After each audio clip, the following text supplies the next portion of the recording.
Dr. Casey Means, welcome to the American Glutton Podcast. Ethan, it's such a pleasure. I'm so excited to chat with you. I'm excited to chat with you too. So we find ourselves in, I think about my life and like I was an overweight little kid, and I was an overweight little kid when there were not a lot of overweight little kids. Like I was for sure the odd man out. And when I look at pictures of myself now, I don't even see, and to be honest with you, the kid was like me as a kid wasn't really overweight. And now when I go to school events or anything like that, I see a lot of, obese little kids. And I just think that we have shifted. Now, I think there's a lot of probably I think, if we just got rid of processed food, if we nuked it, I don't know that ultimately handles everything. Like, I think there's other factors as we societally reduce our need for physical output and have this abundance of food. Maybe we gain weight. But what is your solution to all of this? That's my question to you. How are we going to do battle with this problem? Well, thank you for starting with softball. How do we fix all of it? No, and I know that's ridiculous. So, okay. No. I mean, let's jump in. Let's do it. Too much. Okay. No, it's good. But we can go in whatever direction. I'm happy to jump in though. We've got an hour. Let's do it. Yeah. I mean, that's the interest to me, but we could also go like very individualistically, because like each and every person is going to need to combat this on their own. I don't think we're going to have some, government regulators come in and change anything that's going to produce a good result. I don't believe that. So it's complicated. Well, let's jump in with a couple different frameworks. So first of all, the problem, like you just identified it, both kids and adults are dealing with metabolic disease of catastrophic proportions. There is no sugarcoating it, no pun intended. This problem is monumental. 93% of American adults have metabolic dysfunction. This was 88% a few years ago. Post-COVID, we're at 93.2% of American adults having at least one biomarker of metabolic dysfunction. And of course, this has many different faces. This is represented by the obesity epidemic. This is represented by so many cardiometabolic diseases going off the charts and being the top killers in the US, like heart disease, stroke, dementia, fatty liver disease, cancer. These are all metabolically associated diseases. And then, of course, now it is just absolutely decimating children. Children's metabolic health is going down the tube right now, setting them up for a lifetime that will likely be shorter than their parents. As we know, life expectancy has been going down the last 3 to 4 years. This is unprecedented. We spend more money on healthcare than any other country in the entire world by such a long shot. And our life expectancy is decreasing. And healthcare costs are 20% of our GDP, largest economy in the world, $4.2 trillion.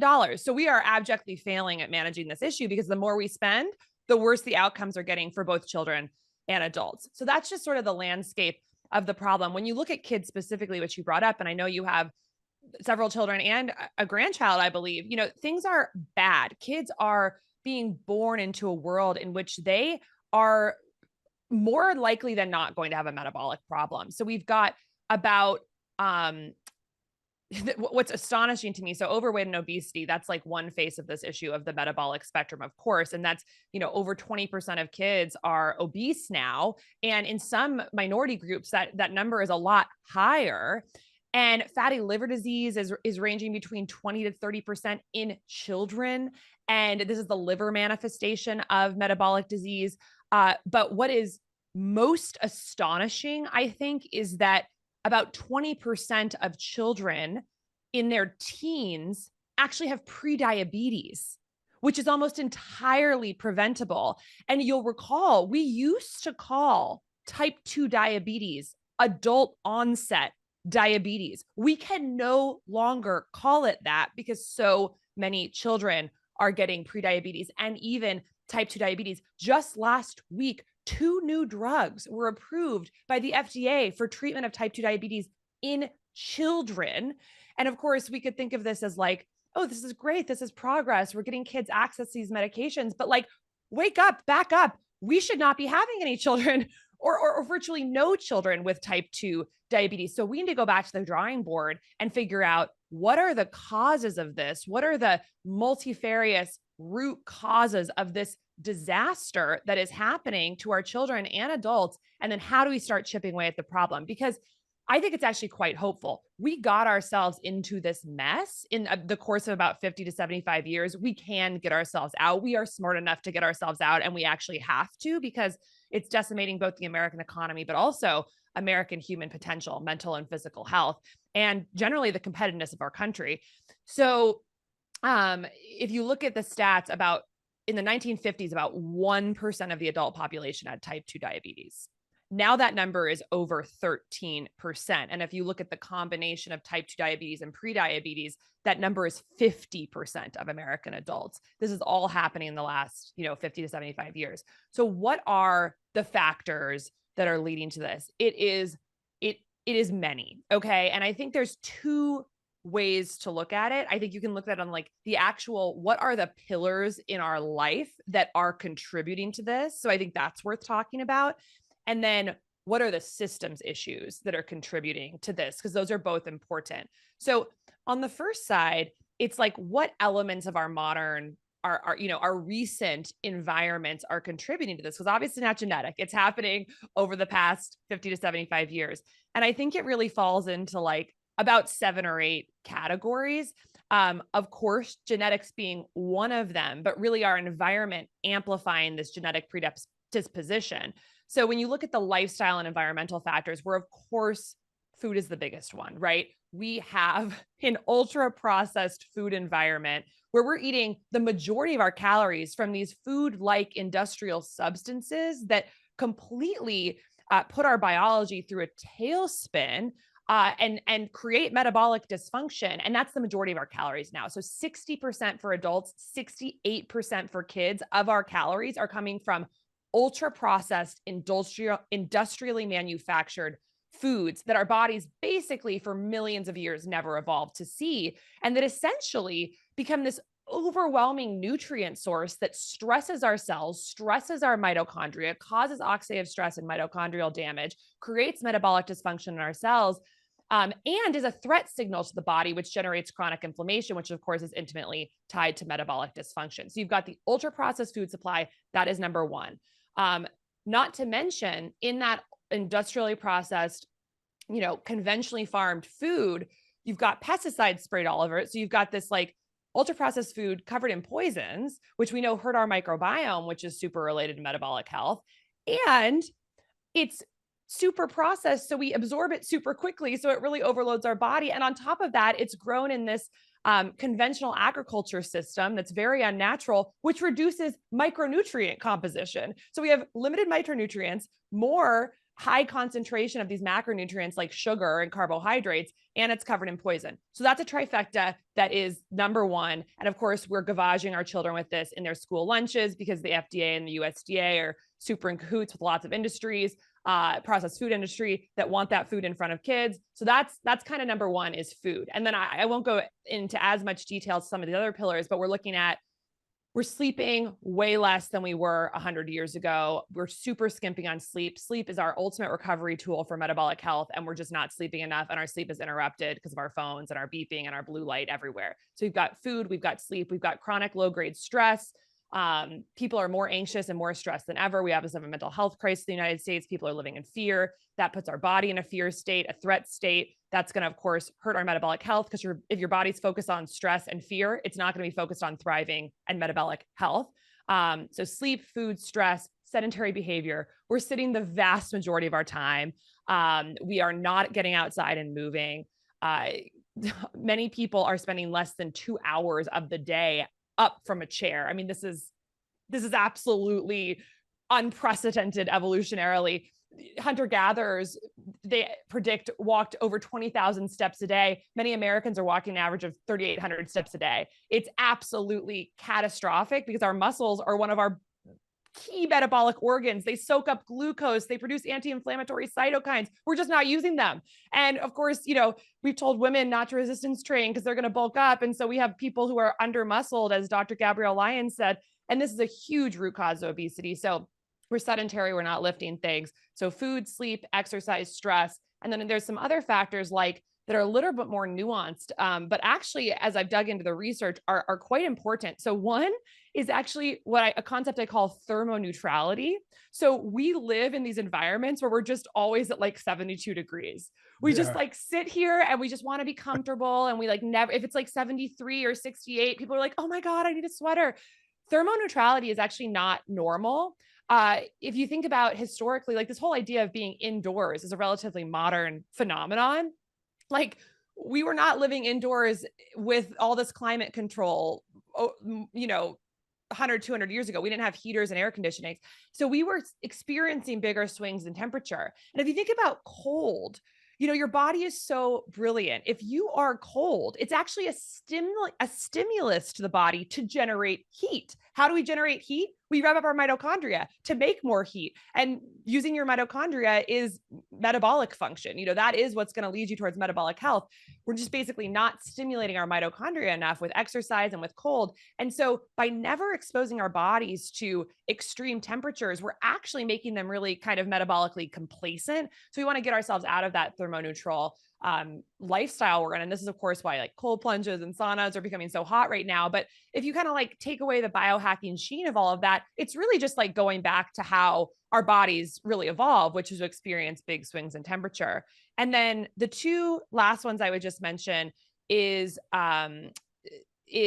light. So this is another kind of nuanced one that's a little bit, odder, I think. But like the fact that we're exposed to blue light all throughout the day, basically 24 hours a day, because of the artificial lights that we now have in our screens and our light bulbs. This is actually very bad for metabolic health as well, because so much of our metabolic processes are set up on 24-hour circadian clocks. And the way that we entrain our body to truly know what time it is through light exposure. So like we've got these little optic nerves in the back of our eyes, and these are these sort of like magical conduits that basically convey information from the sun to your brain. Like the inside of the body is dark, right? It does not really know what time it is. It needs photons to hit that optic nerve and send a signal to your brain, to the suprachiasmatic nucleus, to say, hey, it's morning. Hey, it's night. This is what genetic pathways and what hormones you need to release.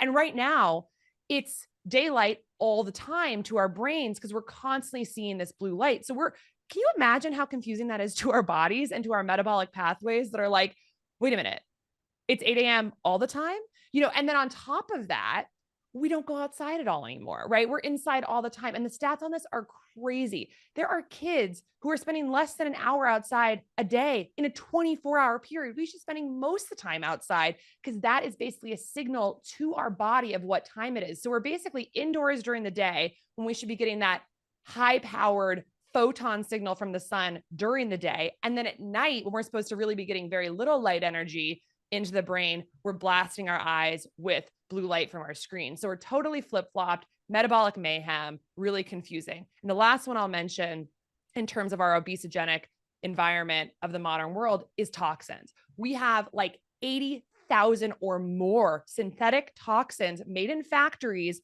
that have been introduced into our air, water, food, furniture, personal care products, homes, electronics over the past 100, 150 years.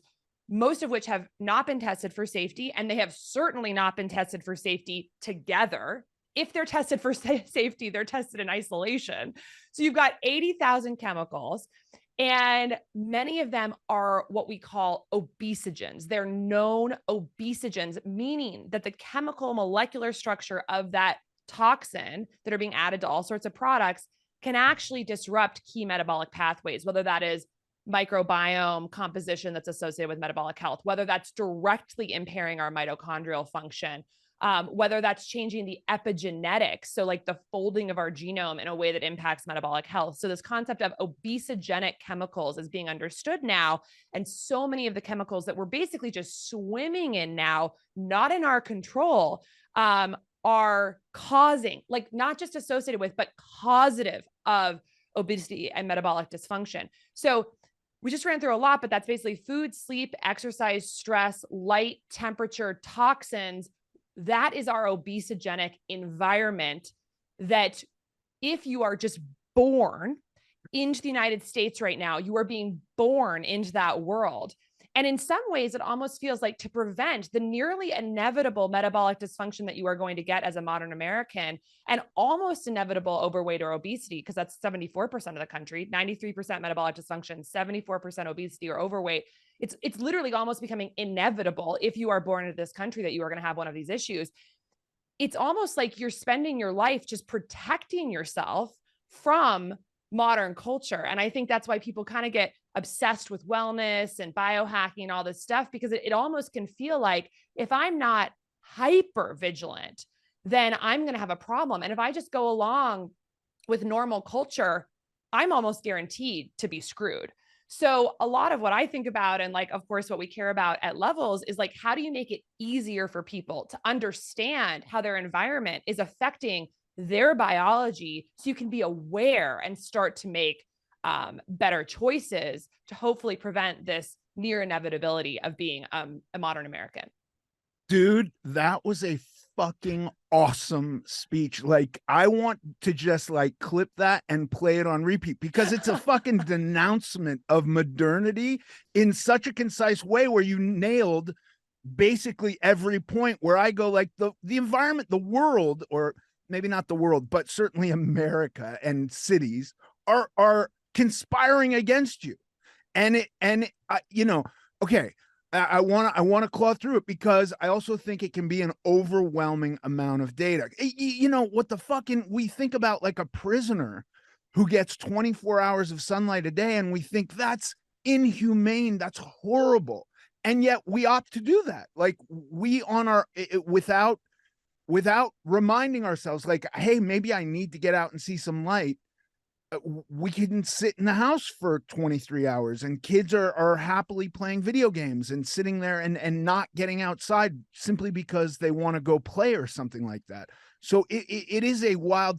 I also think like everything you listed, every single thing is an attempt to solve a problem, like our fast food, our preservatives, our phones, the temperature. Like, it's all trying to make us comfortable and more efficient. And then there are just a string of unintended consequences that people weren't aware of when they said, like, we can provide HVACs to every house. And like, yeah, I'm sorry, I'm sitting in a house right now, it's 80 degrees outside, and I have the thermostat at 72. My wife's going to get home and bitch that it's too cold and turn it up to 74. And that's the battle that we go through. And then a kid's going to show up and say, no, 72 is inhumane, it's got to be 70. You know what I mean? Like, this is our struggle in modernity.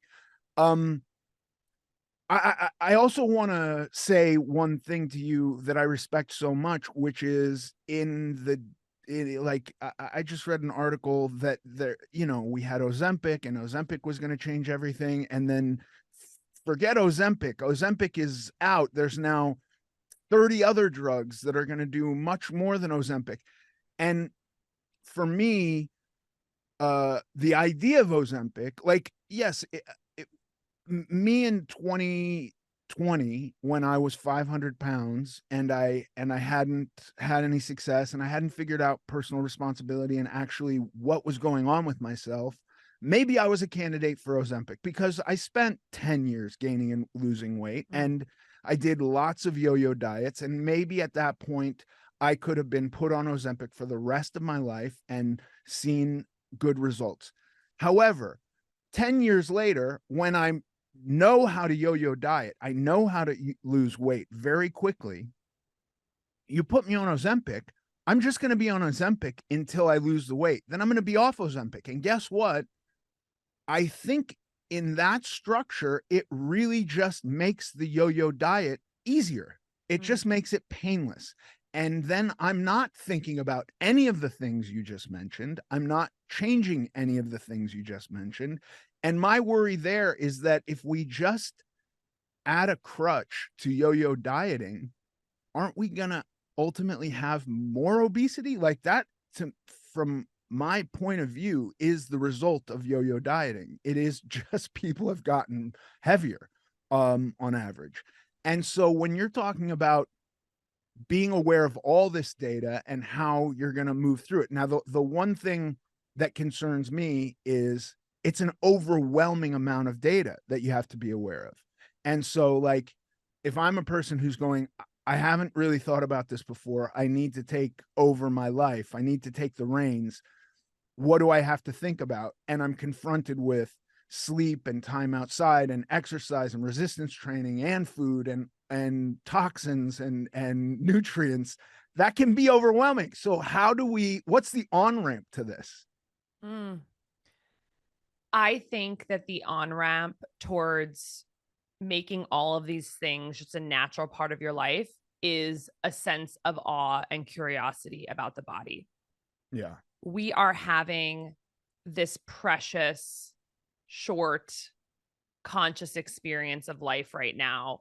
We are not here for a long time, and we are blessed with being in the most prosperous time in human history and the safest time in human history that we know of, in these incredible, miraculous bodies that interact with the cosmos, with the environment in the most beautiful possible way. And I think remembering that your cells, you have 37 trillion cells. I mean, that can be 37. Some estimates say 100 trillion, but 37 trillion cells in the body.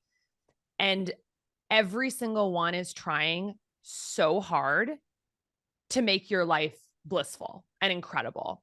Energy, happiness, joy, prosperity, longevity. And the world we live in, right, is breaking those cells and making their job so much harder.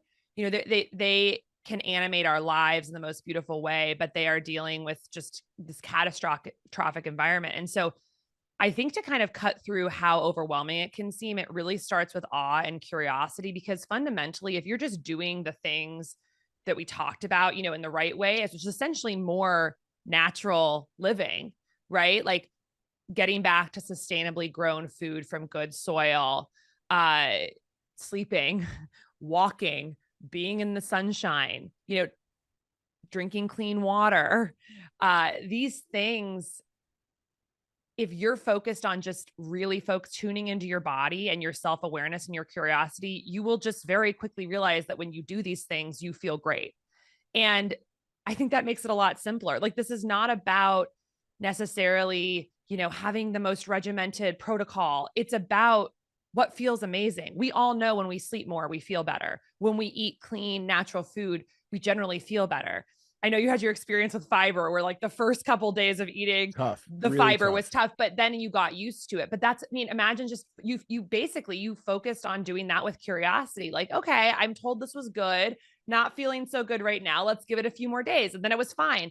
And Fine. so that is the gateway to me. I spend a lot of time really in a state of gratitude and thinking about how miraculous the body is. And that to me is the foundation of sustainable, healthy behavior, and really just tuning into like body awareness, this term interoception, which is like trying to feel what's going on inside your body. Because if you just follow your body's lead, you will be led to the things that are going to make you feel good. So, but I think that's sort of Well, like the big, I want to say yeah. something about processed food too, because I had a similar experience with that.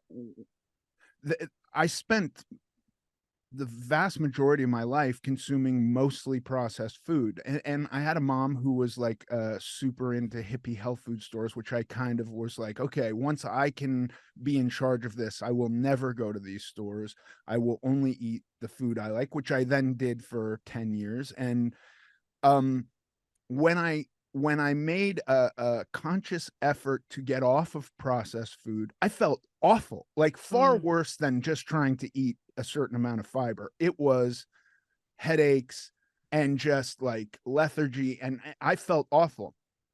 Once I spent some time off of processed food, I noticed that I felt better than I had, one, and then two, I noticed that when I ate processed food, I felt like I'd been poisoned. So there are some shifts that have to take place. And like, if you got a kid who's eating, you know, I remember seeing studies on kids who ate like a teaspoon of food dye and had psychotic breaks. If you have kids who are subsisting largely on food like that, to get them off might be rough, but you know, it's a process that will benefit them, I think. And I'm not even a guy who's like, processed food is evil. You can never eat processed food. I will occasionally have a diet soda. I will occasionally have a bag of, you know, uh, total BS protein chips that have way too many ingredients in them. But it's okay. It's very occasional. I'm not always a black and white person with this kind of stuff. But I would say that the vast majority of the food I eat, by leaps and bounds, have one word ingredients. It is broccoli or rice or chicken or potato. That's what I live on. And then if I occasionally have some of the other stuff, I'm almost always aware that I don't feel great. You know, I don't feel like I could go to the gym immediately following it. Or I will say there is one addendum. The only time I'm really able to consume sugar is in the middle of a workout. If I suddenly feel tapped or drained and I have some sugar, I feel better. And then I don't wind up with a hangover. But if I eat ice cream at night and then go to bed, I feel hungover in the morning. That's my one stipulation. So I've had Gatorade maybe 5 times in the last 3 years, and it was always at the gym, and it always helped me when I needed it. Yeah, I mean, it sounds like you're so tuned into your body and you are really focusing on the closed loop feedback between the choices you're making and how you feel. Yeah. And I think that is just really the foundation. And that is so much of the premise of why we started Levels, is because we believed that giving people more access to a feedback loop. So I make a choice and this is what's happening in my body, can be part of generating that awe and that interest in sort of figuring out the cause and effect relationship between what you're doing and what you're being exposed to and what's happening in your body. Right now, the way the healthcare system is set up is that it's very patronizing in the sense that it actually very much tries to make patients almost feel like they're stupid, like they need to find salvation outside of themselves through a doctor, through a system, through a medication, through a surgery, through a shot, whatever it is. And it's almost like, and the way that electronic health records are set up, you know, the doctor in most states and the hospital system owns your health records. They own your health data. You don't even own your health data that you paid for, and that's from your body. It's a whole system set up to have a knowledge gap between healthcare and individual. So we are ignorant about the inner workings of our body. We are in this distraction industrial complex where our attention is just constantly being vied for, and we're actually really just not tuning into our bodies. We're in this hustle culture where just sitting and tuning in is actually kind of looked down upon. We are, people talk about empowering health methods and the healthcare system calls it quackery. This happened during COVID. You know, people were talking about, well, how do I actually build my resilience to maybe do better against the virus, like vitamin D or exercise? And it was literally just completely people were canceled for saying that. And so we're in this system where we are indoctrinated to not trust our bodies, to not believe that we really have solutions inside of us with our choices, and which many doctors actually will tell a patient point blank that nutrition has nothing to do with their health condition. There are GI doctors who genuinely believe that food doesn't impact things like Crohn's disease or irritable bowel syndrome or IBS, or people who are cancer, whose doctors are saying, oh, I mean, there's no evidence to suggest that nutrition has anything to do with cancer. That's just wrong. It's not in our guidelines, but that's a systemic problem. That is a structural problem. That's not the reality, right? And so our system has really, I think, brainwashed Americans to almost be learned helplessness about our own bodies. And that's why I think that, you know, this sort of new revolution in healthcare that's happening, largely, honestly, driven by podcasting, I think, by getting information to people through a different channel that's outside of the healthcare system, through the wearables, the Whoops, the Auras, the 8 Sleeps, the Fitbits, Levels, you know, being able to see inside your body, Everlywell, direct consumer lab testing. All these things are creating a movement that I think we're seeing right now where people are realizing, like, I can understand my health. I can understand the cause and effect and make better choices that hopefully keep me out of the healthcare system, right? And that like we use that more for emergencies, but actually our day-to-day foundational cellular health is our responsibility because that's dictated by our daily choices. And our doctor can't be there 24 hours a day on our shoulder telling us, oh, don't eat that, do eat this, go to sleep, take a walk, go outside, get some sunlight, don't eat that toxin, filter your water. That's our job. And I think it's actually really empowering that there's a shift happening to like a consumer healthcare revolution where we're actually taking more responsibility for this. And I think my big picture goal is that consumer driven revolution is actually going to shift the healthcare system to be more proactive and preventive because people are just going to demand that. And unfortunately, there's very little leverage right now in the healthcare system to do it just out of their good nature, right? To move towards prevention or sort of more of a proactive approach, because the reality in the American healthcare system right now is that it makes more money when more people are sick and dependent on the system. The more the healthcare system does right now, the more money they make. It is not in the business model or the best interest of the American healthcare system to generate healthy, well patients who don't get chronic disease. Chronic disease is the ultimate cash cow for the American healthcare system, which is, again, 20% of our GDP and is employing millions and millions of people. And in many states is the largest industry. And so there's not a huge incentive to spice that up and all of a sudden move towards a totally preventative model, which essentially gets rid of your customers. And so there's a really exciting movement and thing happening where people are getting in touch with their own bodies, taking things, in their own control and starting to understand the feedback loop between the choices we're making and what's happening with our fundamental metabolic health, our cellular health. And I think that's going to be the future of healthcare. Yeah, for me, when I woke up one day and wanted to lose weight, my only concern was weight loss, and it largely had nothing to do with health. It was more just like I don't want to feel this way. I don't want to, be as uncomfortable as I am. I want to be able physically more capable. But I will say that after you start to have physical goals and then you fine tune them as you hit your markers. You go like, okay, now that I've checked this off the box, I'm not done. There's no end, right? The end for all of us, I think, sadly, is death. And so how do we kick that goal down the road as far as possible and be as healthy on our way there and as have the best trip down towards that goal.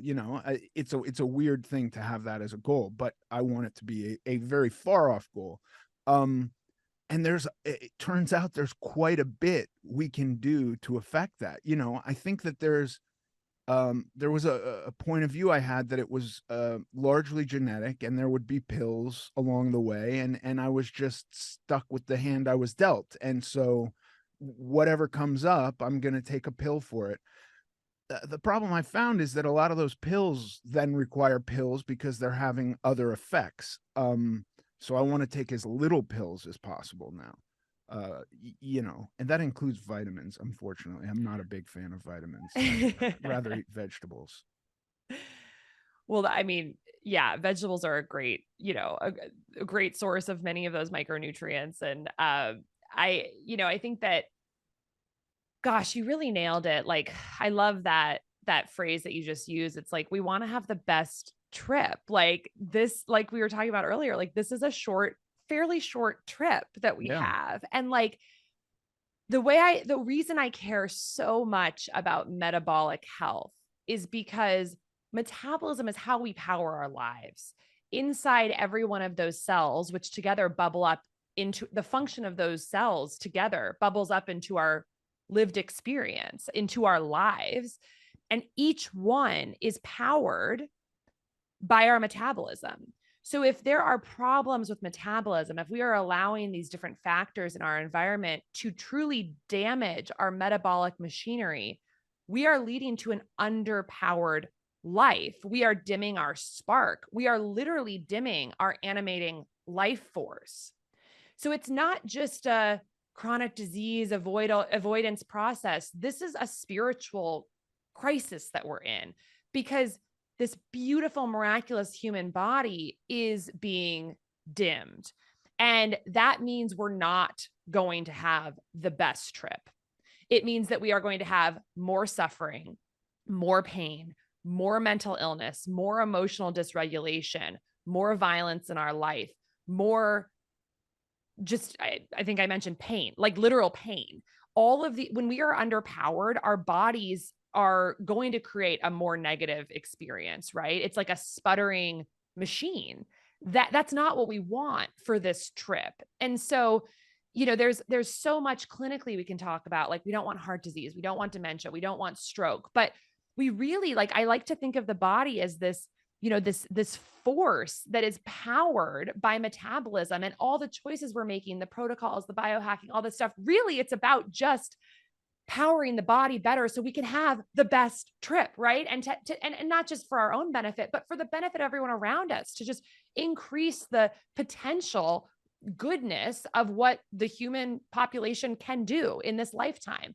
And so, I mentioned mental health and pain and suffering. Like, we know that if you are metabolically dysfunctional, like the brain, it's 2% of body weight. It uses 20% of the energy in the body. So if we are underpowered, anything relating to the brain is going to be harder. So we know that when you are metabolically dysfunctional, so let's say you have type 2 diabetes, which is of course like a clinically overt representation of metabolic dysfunction. Twice the risk of depression, twice the risk of anxiety, much higher risk of Alzheimer's, dementia, and other types of dementias, higher risk of pain, fibromyalgia, migraines, headaches. Every neurologic thing gets worse. And this makes sense from this root cause perspective of metabolic issues, underpowering of our bodies being the root cause of almost every chronic condition we're facing in the US today. Because if you have a cell type, like a brain cell, that's not working properly, there's going to be symptoms that arise. And most of the symptoms that we're dealing with in the United States today in the modern world are essentially a manifestation of some particular cell type not being powered properly, and that emerging as symptoms. So that's why metabolic dysfunction in the liver can look like fatty liver disease. Metabolic dysfunction in the capillaries of the penis can look like erectile dysfunction. Metabolic dysfunction in the ovary theca cells can look like polycystic ovarian syndrome, the leading cause of female infertility. Metabolic dysfunction in the fat cells can look like visceral adiposity and like abdominal fat. In the brain, it can look like all those things I mentioned. In the capillaries of the eye, it can look like retinopathy. In the capillaries of the leg and the arteries of the leg, it can look like peripheral vascular disease, the leading cause of amputations in the country. It's these manifestations of this core cellular problem that are looking like all these different diseases. And so where a lot of, I think, the sort of more forward-thinking clinical practitioners and researchers are going is a new model of healthcare that is not about all these siloed different conditions, but of a root cause sort of unifying theory of chronic disease in our modern world, which is rooted in mitochondrial dysfunction, metabolic dysfunction. And so you talked about how, like, oh gosh, this is so complicated. There's so much to do to be metabolically healthy. But another way to look at it is this actually simplifies things quite a bit, because someone might have like 4 or 5 symptoms or chronic disease in their life. Like, oh, I've got some arthritis and I've got a little bit of depression. I've got some anxiety and I've got my prostate. I was told my prostate is getting big, and I've got some belly fat and I'm a little overweight. And it's like, that can seem really overwhelming too. But through this lens, in many ways, we have one main problem to focus on in our modern healthcare ecosystem, which is figuring out how to get our cells to power themselves properly. Because when you power a cell properly, a lot of the symptoms kind of just melt away. And so this is the reason I'm so passionate about this, and why I left a surgical subspecialty where I was focused on a very tiny part of the body. I was doing head and neck surgery. So like to say, oh my God, I'm focused on one little tip of this iceberg. Like, but there's this whole bigger iceberg underneath that could affect so many other people. I'm going to use this 9 years of medical training I had to hopefully focus on the root cause issue, not just one of the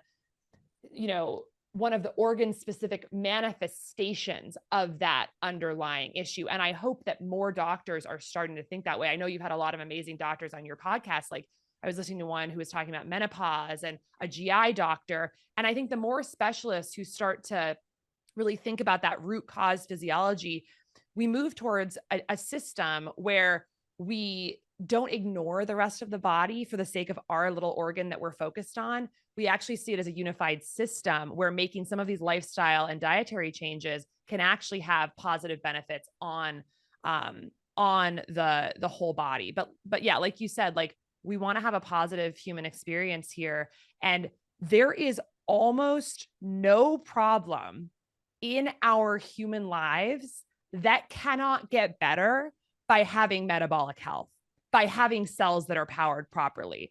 I mean, I would love people to come up with something, truly anything, that will not be easier or better in our lives if our cells are powered properly.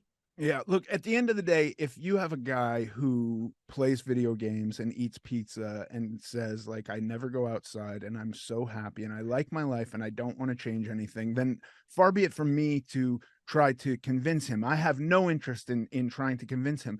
But I do get slightly confused sometimes when we just lived through an experience where it was like everybody has to do their part. We have this severe impending thing that's affecting us. Everybody's gonna go out of their way to make sure that this is solved. And that got complicated too, but it was like we all have to take responsibility for the group. There are studies that show obesity to be socially communicable. That means it's contagious. That means that just being around obese people means you're more likely to become obese.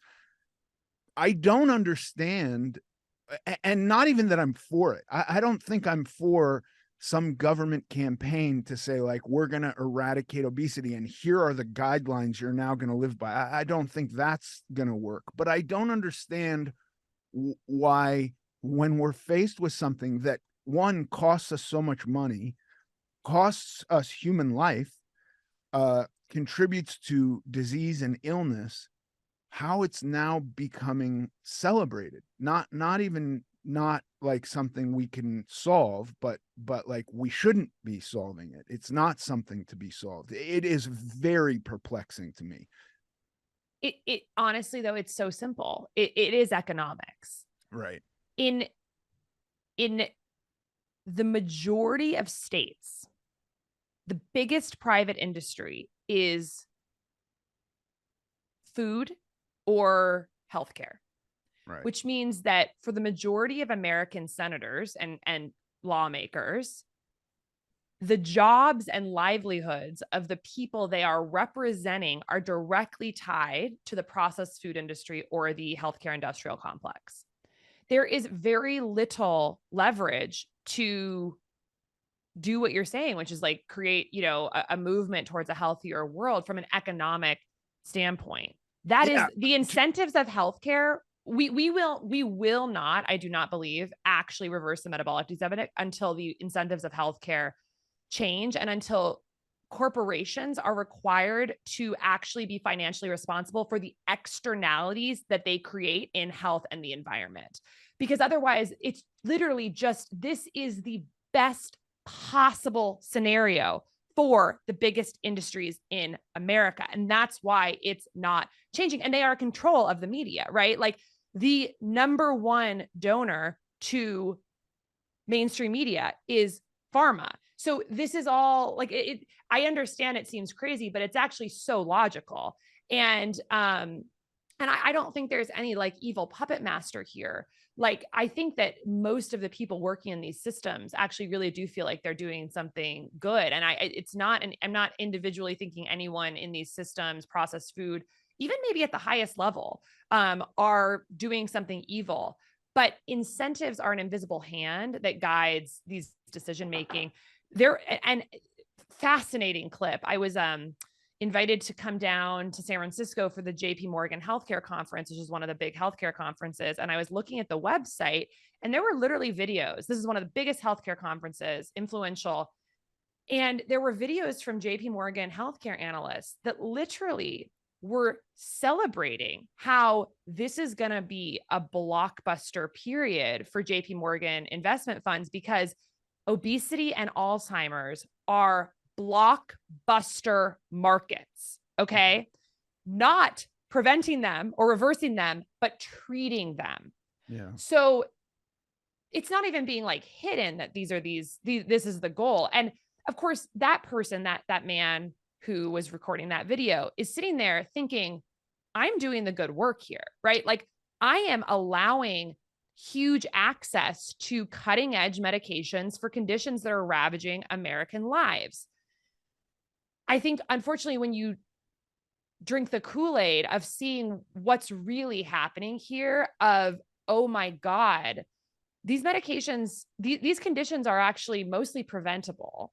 And these medications aren't actually creating a healthy body. They're just sort of like managing some of the downstream symptoms. When you start going down that root cause, more path of systems biology and healthcare, you can't watch a video like that and celebrate it, right? It's like, what are we doing? We're investing hundreds of billions, if not trillions of dollars in this reactive thing of the drugs, which are a literally blockbuster market. The investors are like popping champagne, right? Like, everyone's like, oh my God, like this huge need, and we're going to meet it. But if everyone just woke up and thought and said, wait a minute, this is preventable. We need to be investing all this human capital, all this investment resources towards eradicating it, be a very different country. But that's not where we are right now. So until those incentives change, and just a quick side note, like, there was some talk of this maybe happening with Obamacare, which was the Affordable Care Act, where there was this whole movement towards what's called value-based care, where doctors would actually get paid for outcomes. So value is outcomes over cost. You want better outcomes over lower cost. And that actually seemed so promising, because it's like, oh my God, the incentives are changing. We are going to get paid more for a patient who loses weight and for a patient who is healthier. And it was like, I was excited. Everyone was excited. This is truly going to change the incentives of healthcare, but it got completely co-opted. And the reason for that is because when all the different professional organizations for each specialties went and came up with the quality criteria for each specialty, instead of making the quality, oh, this patient got better. So I have a heart disease patient who actually reversed their heart disease. That to me would be a good outcome, right? We want to have that good outcome for a low cost. Instead, the value criteria were all about like pharmaceutical adherence. It was like, okay, I have a heart disease patient. How many of the patients in my patient practice, in my panel, are on long-term beta blocker therapy? So the basically how it got co-opted by industry is that the outcome metrics were about adherence to interventions, not about actually becoming healthier. Right. So it's amazing how like a good intended system, when it's still being kind of co-opted by industry, can actually continue to propagate the exact same problem. So then you have doctors. So you could have had a system where doctors literally got paid more for the more patients they got healthy, reverse their disease. Instead, you got doctors who would get paid more for how many of their patients were like on long-term adherence of medication. And so that's just an example of like a direction we could go in. But if it were sort of better monitored, we could make some real progress. Yeah, I don't know how you unwind this. You know, I haven't had cable television in 15 years. And when I go to a hotel and turn on cable television, it's all pharmaceutical and food advertisement, like 100%. And then occasionally insurance, for like a car insurance commercial, will pop up. But like 90% is food, Keebler cookies and Domino's pizza. And here's some drugs that you take so that the cookies and pizza don't kill you. Which is wild, you know, to see that. It's depressing, to be honest with you. I mean, it makes me, there is a part of me that goes into this like nihilistic hopelessness of like, well, it is what it is, and here we are, and the few people that want to make a change are going to have to fight for their lives to make the change, because the system is kind of working against them. And I don't see those commercials going away. I don't know how you do that. I mean, like they figured it out with cigarettes, but I think, you know, you would have more difficulty proving a Keebler cookie killed somebody.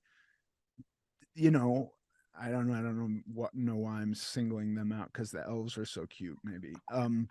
But like, I don't think you can like tie that in the exact same way. It is a whole system that is causing this.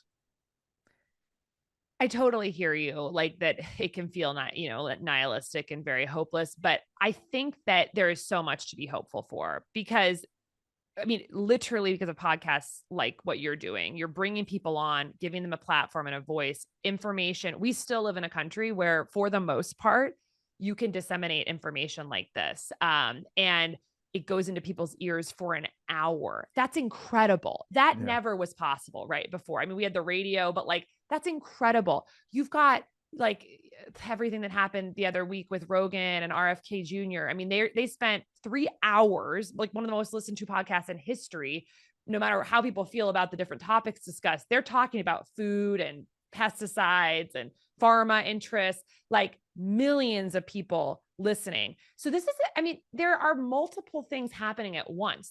Are disasters happening where kids are literally being fed poison in school lunches. And they're serving Lunchables, that are literally subsidized by the government. Bad, right? We don't love that.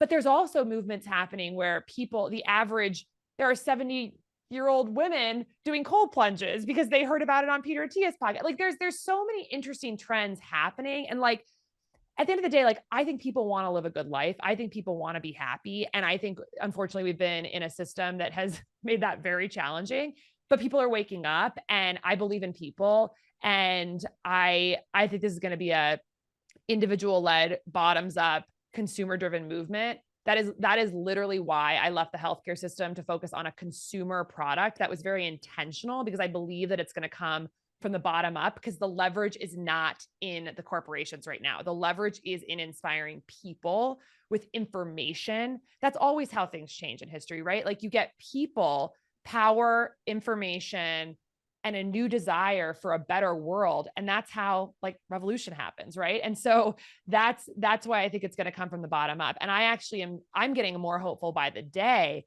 because you see these trends in how this stuff is spreading like wildfire. And you also see how much certain industries want to shut it down, right? They don't want people talking about natural stuff like, No, I getting mean, more into the sunlight. And so it's exciting. exercise is shown to be more healthful than any medication. That there are and by the way, science, trust the science. That's science that shows that prescribed exercise has better health outcomes than any medication, like that alone. But you can't charge people by telling them to exercise.